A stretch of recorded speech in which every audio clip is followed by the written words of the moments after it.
I, 20-year-old male, have been working since I was 14.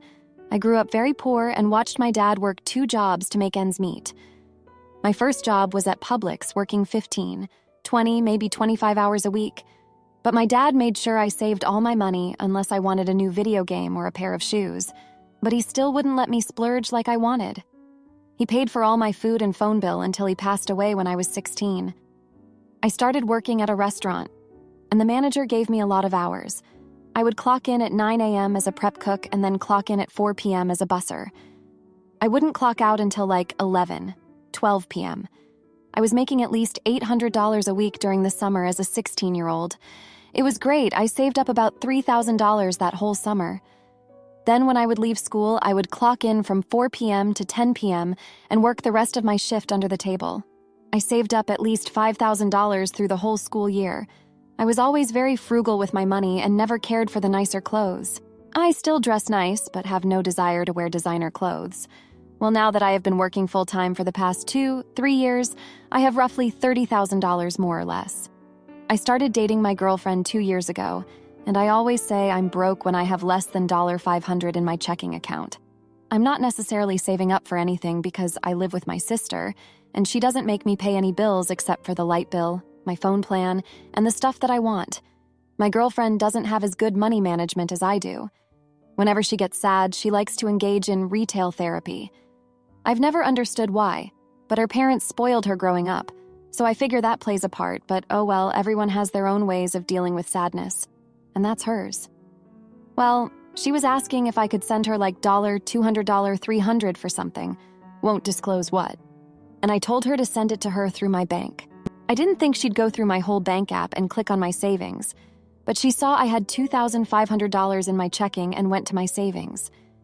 She came to me and showed me my phone and was like, "We're rich. You must have been selling drugs or something, haha." I did find it funny, but I tried to tell her easily that we're not spending that.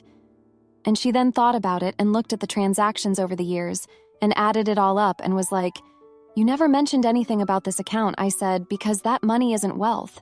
It's savings in case anything bad happens." Now, I will say I'm not stingy with my money, I just don't spend money on things I don't need. I still take my girlfriend out to eat every week and buy her flowers. I make sure she feels her worth, which is more than the money I have saved. We just look at money differently. If anything were to ever happen to her, I'd obviously care for her and take money out of the account for her. But she started talking about how she doesn't need to work if I have that type of money. I explained that money isn't wealth once again, and $30,000 can be gone in the blink of an eye. She wasn't having it. I told her we can start a savings account together that'll strictly be for trips, activities, etc. She said I already have the money for that. I responded, "This is why I didn't mention the money to you, because you'd want to spend it all in a matter of a month." She broke down crying, saying I didn't trust her and I don't love her. I plan on marrying this woman and love her to death, but I don't want to jeopardize something I worked years on to save and be comfortable financially. I don't use credit cards or anything yet, and I am in no debt. I do see where she's coming from, and I could see where I'm in the wrong by not disclosing this with her, but I knew I'd have start from ground zero again. Edit. People commenting saying I should offer rent to my sister because of the money I have saved up. I agree, but she won't let me pay rent. Her and her husband are well off due to him being a vice president at a welding company with government contracts. And my sister is a retired military working as a chairwoman of her charity. They don't want me to pay rent and want me to focus on my future.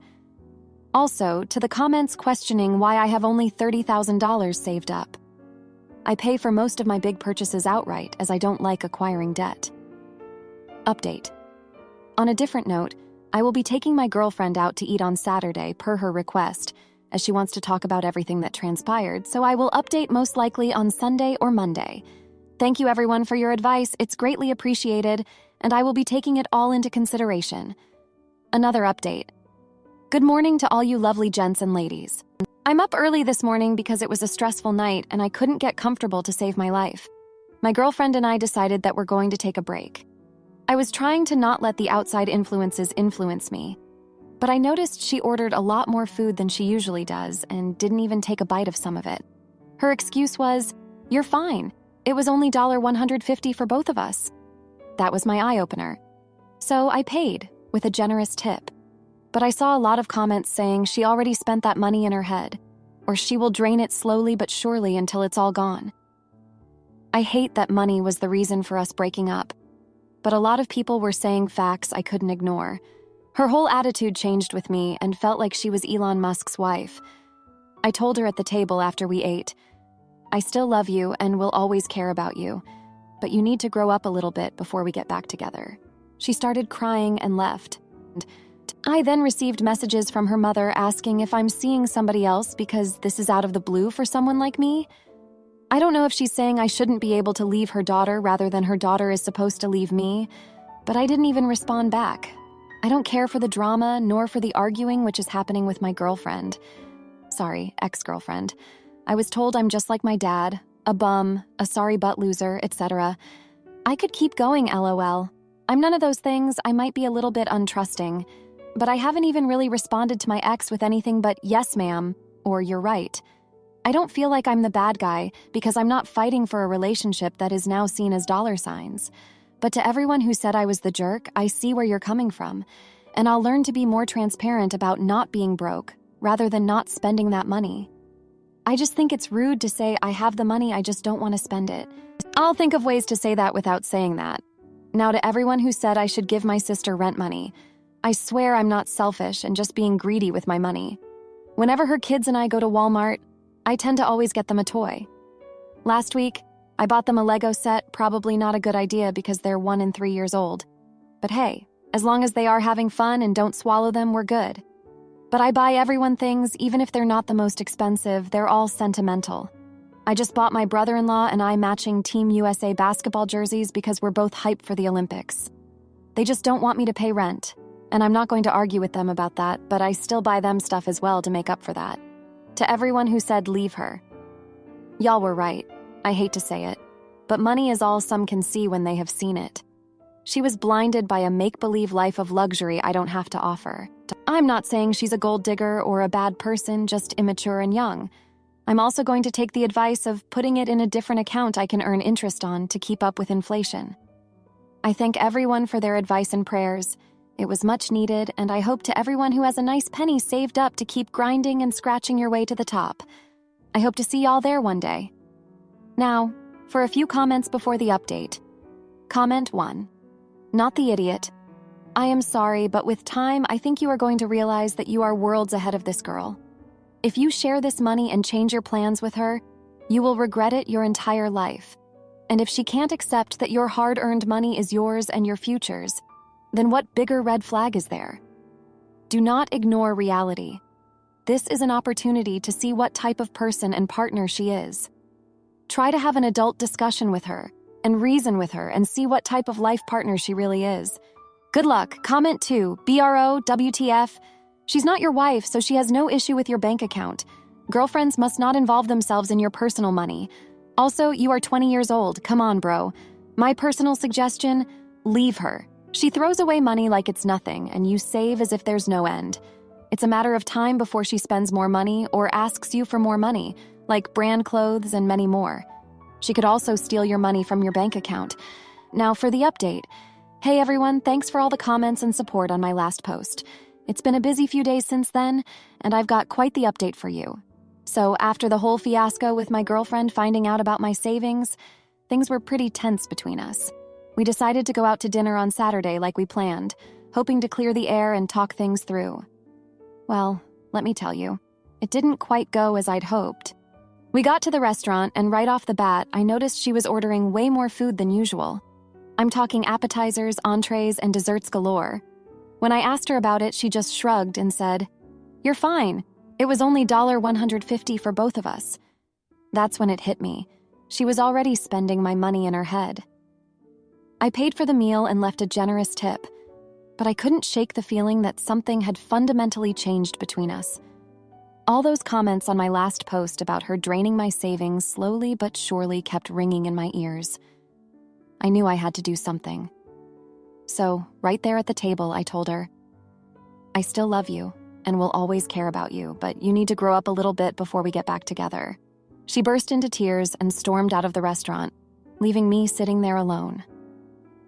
The fallout from that conversation has been intense. I've been getting messages from her mother, accusing me of seeing someone else and calling me all sorts of names. My ex has been blowing up my phone, saying I'm just like my dad, a bum, a sorry butt loser. The list goes on. But I haven't been engaging with the drama. I just keep responding with, yes, ma'am, or you're right, because I don't feel like I'm the bad guy here. I'm not fighting for a relationship that's now seen as nothing more than dollar signs. To everyone who said I was the jerk for not being more transparent about my finances, I hear you. I'll work on finding better ways to communicate that I have money saved, but don't want to spend it frivolously. It's a lesson learned. And to those who suggested I should be paying rent to my sister, I want to clarify that it's not about being selfish or greedy. My sister and her husband are well off and have made it clear they don't want me paying rent. They want me to focus on my future. But I still make sure to show my appreciation by buying things for their kids and getting thoughtful gifts for the whole family. Just last week, I got matching Team USA basketball jerseys for my brother-in-law and me because we're hyped for the Olympics. Looking back, I can see that a lot of you were right about my ex. Money can really change how some people see things, and she got blinded by the idea of a luxurious lifestyle I can't provide. I don't think she's a bad person, just immature and young. We both have some growing to do. I'm taking the advice to put my savings in an account with better interest rates to keep up with inflation. It's time to be smart about securing my financial future. Thanks again for all the advice and prayers. It's been a tough few days, but I'm grateful for the perspective and support from this community. To everyone out there hustling and saving, keep grinding and scratching your way to the top. I hope to see y'all there one day. AITA for dumping my fiancé after he ambushed me with an intervention to forgive my deadbeat dad. I, 28-year-old female now, and my twin brother Leo, 28-year-old male, were raised by my mother alone in our childhood. She was married to my dad, but divorced him when she found out he was cheating, and he just disappeared and didn't even pay child support when we were 4 years old. My mom raised us alone. That grew up with hurtful parents. She was a teacher and did her best to take care of us, and she was and still is simply the best mom you could ask for. Never hurtful or unfair, never showed any favoritism. She was always interested in us and was the perfect combination of a fun but responsible parent. As a result, my brother and I decided to do our best not to generate any problem for her. We did our best in school, didn't generate troubles, and did all our chores. My mom started dating our stepdad, Carlos, who was her high school sweetheart when we were 11. And this guy was always the father we never had and loved us like his own. They also had our little sister, Virginia, and we have been a big, happy family. Now, our dad tried to reach us several times, but after a few disappointments, Leo and I decided to cut him off and appreciate that we had a great man like Carlos in our lives, who swore to us that he would never go away. Back to the present, I had been dating my now ex-fiancé, Jonathan, 30-year-old male, for 3 years. We had been engaged for a couple of months and living together, and everything seemed perfect, except one thing. He sometimes would try to convince me to forgive my father and to invite him to our wedding. He knows everything that happened, but he's still insisting on the fact that he's family and I should forgive him. But I draw the line when he invited his parents and tried to make an intervention. I had to hold my anger as I heard all their nonsense and I was about to snap, but I forced myself to calm down. I simply took off my ring, left it on the table, and said that we were done for good. They were all shocked, and I stood up, grabbed my phone, and called my ex-boyfriend from high school, Lucas, 28-year-old male, and explained what happened to him, and asked for some help to go back to my hometown. Lucas and I dated for 4 years, from 14 to 18, and broke up due to distance. We were friends since we were 6 years old, so he was with me through all the disappointments that my biological dad gave me. We're still friends and see each other when we go back home, and often call each other. He was angry and told me he would be there right away. The town is only an hour away from the city I was living in. I started to pack my stuff while him and his parents kept trying to make me change my mind. But I just ignored and called my mom and brother to tell them the wedding was off and that I would be going back home for a while. They kept telling me I was exaggerating, that I was choosing wrong, but I just packed everything I own and Lucas showed up pretty quickly. Of course, my ex-fiancé was mad that I had called my ex-boyfriend, but I didn't care, and Lucas and I just went back home. Luckily, I work from home, so I don't have any problem moving whenever I want. I can work from anywhere. I decided to let all my close circle know what had happened right away, and they are all on my side. I arrived in my hometown, and my stepdad, mom, and little sister received me with a lot of love and told me I needed to do what felt right and not to force myself to get into a marriage if my fiancé can't even respect my boundaries and invalidates my feelings.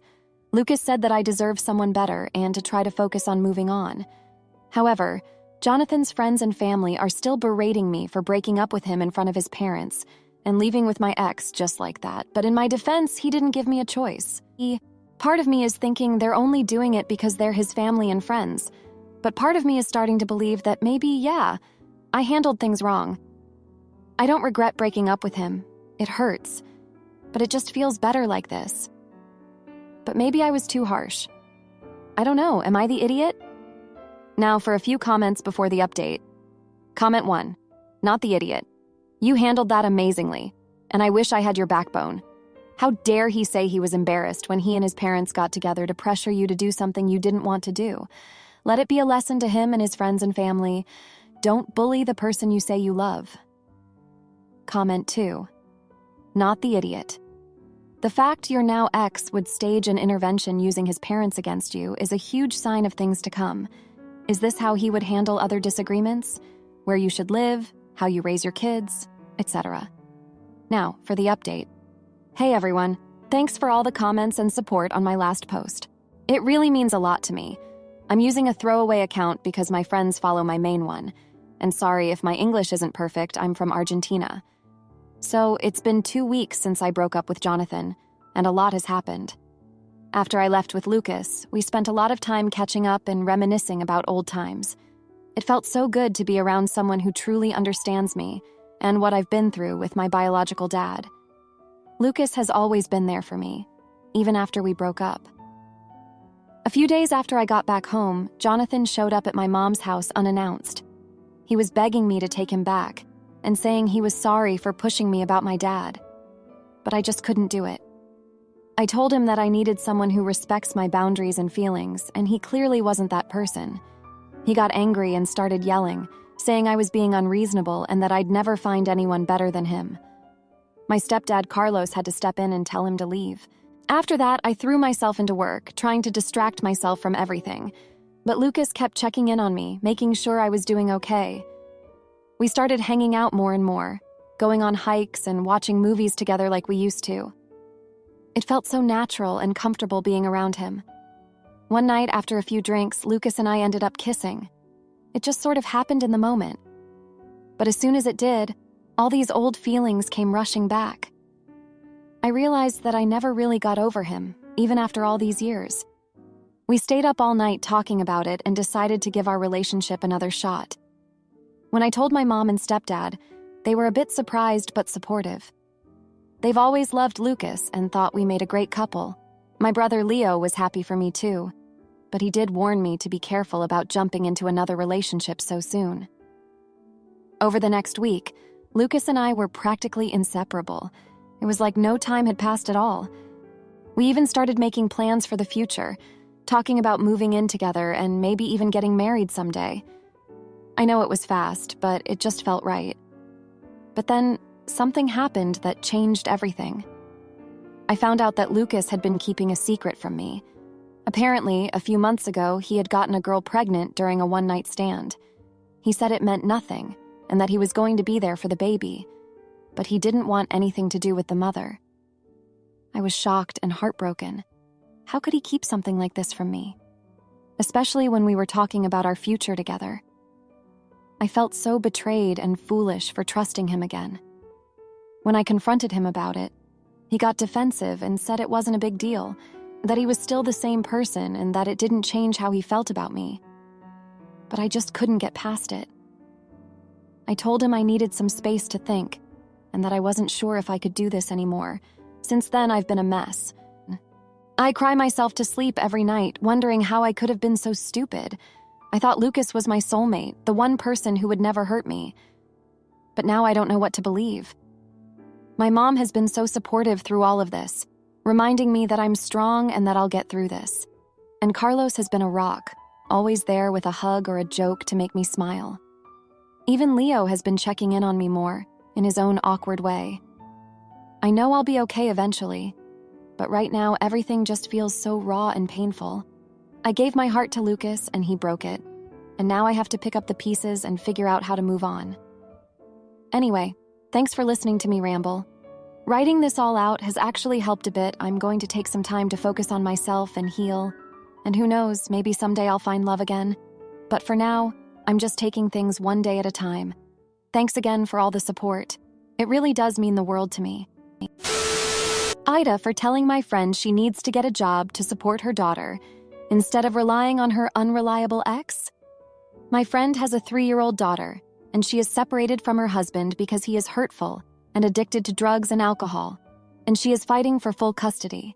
She doesn't work and believes that a man should provide for the family. She wants him to have 0% custody, but provide 100% of their financial needs as a family. Currently, they live separately, but he pays their rent and gives them money for food sporadically. She says she's often waiting for him to give her money so they can have food. She has no car. As a mom myself, I cannot imagine relying on a man like that to keep a roof over my child's head. I have kept my mouth shut a lot, but today she told me that the judge said to her, "You need to let go of this stay-at-home mom crap." She has no proof of the abuse, so I'm not sure which way it's going to go. She has also told me she is too traumatized to work, but I found out that there have only been about 4 episodes of violence in the past 4 years. I don't want to diminish what she's been through, but I originally thought it was much more frequent the way she spoke about it. It seems to me that at any point he can just decide to stop paying her rent, and she and her daughter would be homeless. She insists that she is owed alimony, and since he gets a military pension, the money will never run out. However, they aren't divorced yet, and she doesn't have alimony rights as of now. She came to me today scared that she wouldn't win her custody battle because he's been denying the abuse and claiming she's unfit because she isn't working. I am ignorant of child custody law, but it seems to me if a parent isn't financially independent enough to provide a roof and food for their child, that doesn't make them able to be a reliable parent. So I told her that I think the judge would look more favorably on her if she was willing to work.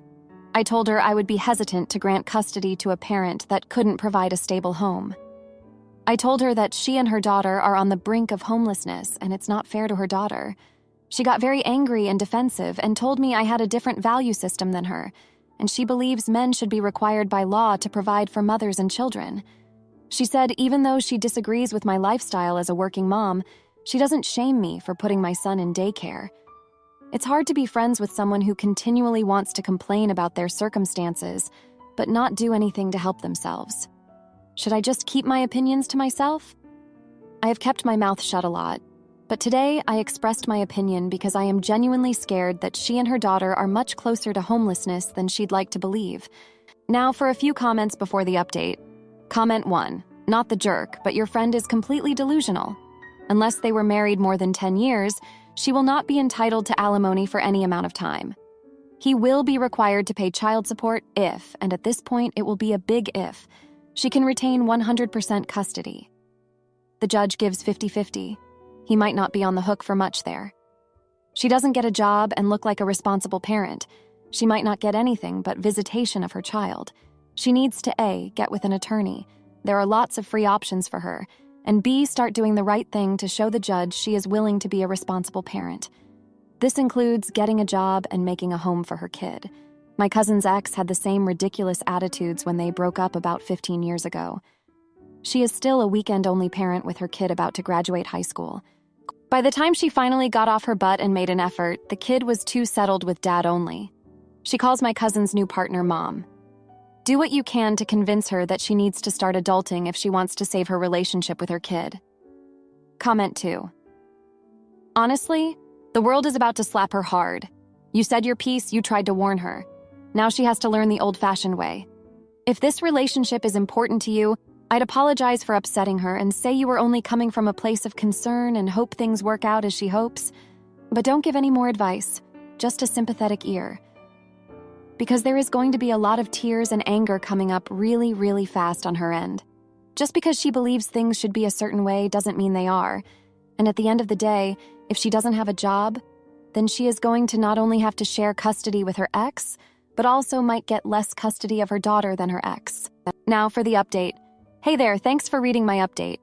It's been a wild couple of weeks since I last shared what's been going on with my friend and her custody battle. So, after our conversation where I expressed my concerns about her relying solely on her ex for financial support, things took a turn. She ended up reaching out to her ex, trying to convince him to give her more money. But instead of agreeing, he flipped the script on her. He told her that if she didn't start looking for a job and becoming more financially independent, he would take her back to court and fight for full custody of their daughter.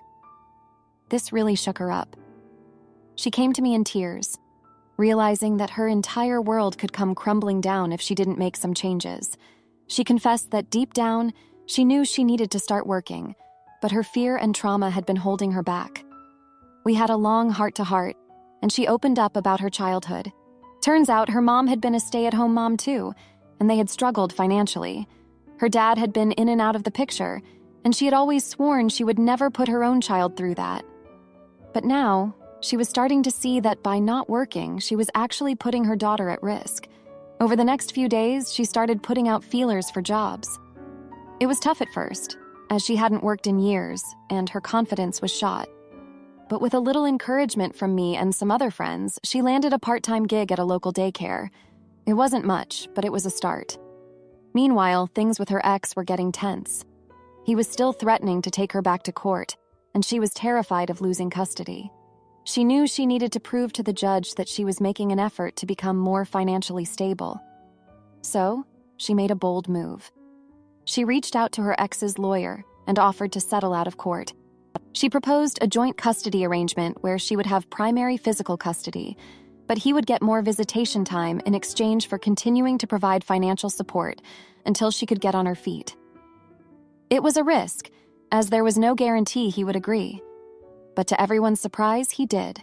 They hammered out the details and presented the agreement to the judge, who signed off on it. It's been a few weeks since then, and while things are still tough, my friend is slowly but surely getting back on her feet. She's working more hours at the daycare and has even started taking some online classes to improve her job prospects. Her relationship with her ex is still strained, but they're both trying to put their daughter first. And while she still has moments of doubt and fear, she's starting to see that she's stronger than she ever realized.